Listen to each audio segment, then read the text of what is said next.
Hey, it's your buddy Peace and Harmony with you here today.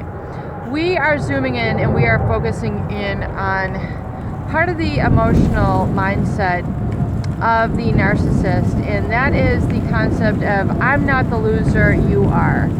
Oftentimes you will find and feel invalidated by a narcissist who really does not have a strong or rich emotional life and feels very much threatened by another's contributions, another's viewpoints, another's interests, really another's lifestyle overall. And that is because of the lack of empathy. There's going to be presented a feeling of interrogation, a feeling of being constantly on trial with this individual because they do not have that same connection to an emotional life that most people do. They have really an insatiable need to win, as a narcissist presents with a pathological sense of self-importance.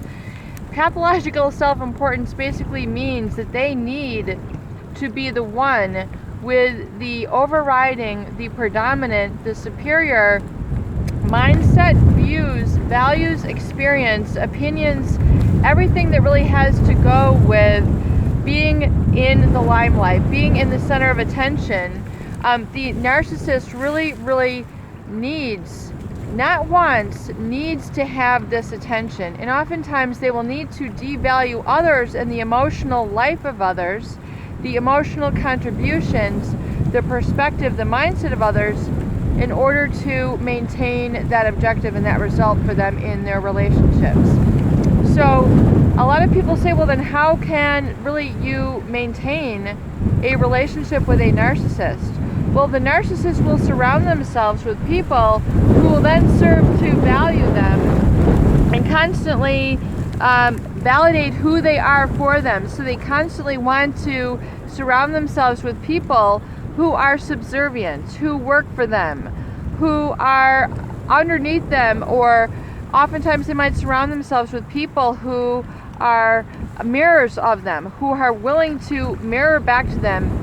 You are so good looking, you're so talented. They'll serve as a support, a crutch, or an enabler, but oftentimes this person will not have the same emotional recognition that they need in their life, and they will go without.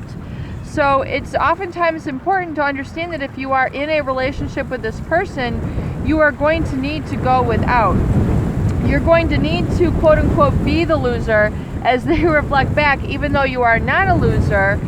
It is just how they need to mirror back and invalidate in order to keep themselves above and more superior. So if you are feeling you are going without and you're needing to be validated by this person, try to really work hard to let go of that need. Let go of the need to have their mirroring back to you, that you are important, that your input is valued. If you can let go of that need and embody that yourself, you'll really be doing yourself a huge favor, because the old statement goes, you can't get blood from a stone.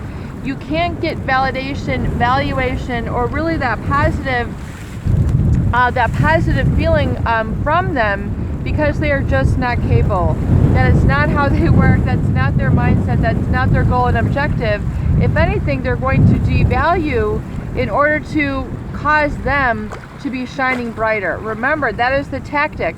And if you use that kind of as a rule of thumb, moving forward, I think you'll be able to see exactly how this narcissist works, and you'll realize that you were trying to obtain an emotional connection with them that they are just not capable of. No matter how hard you work, no matter how hard you try, no matter how much you want it, you're not going to get that. In fact, you're going to get the opposite. You're going to get resistance. And the more that you ask for it, the more you're not going to receive it. And the more the reciprocal feeling is going to be, you're a loser for wanting that. So they're going to really condescend anyone who has an emotional need that they can't fulfill. And it's just because they cannot fulfill it. Their personality composition is not of that type. So don't take it personally. Do not feel invalidated, or don't feel like a failure or you've been defeated just realize that that is only the negative mirroring back of a narcissist, someone with a pathological sense of self-importance and a deficit of empathy. Peace and harmony with you here today. I hope these videos do help. Please share and please subscribe for more great tools, videos, discussion, and support.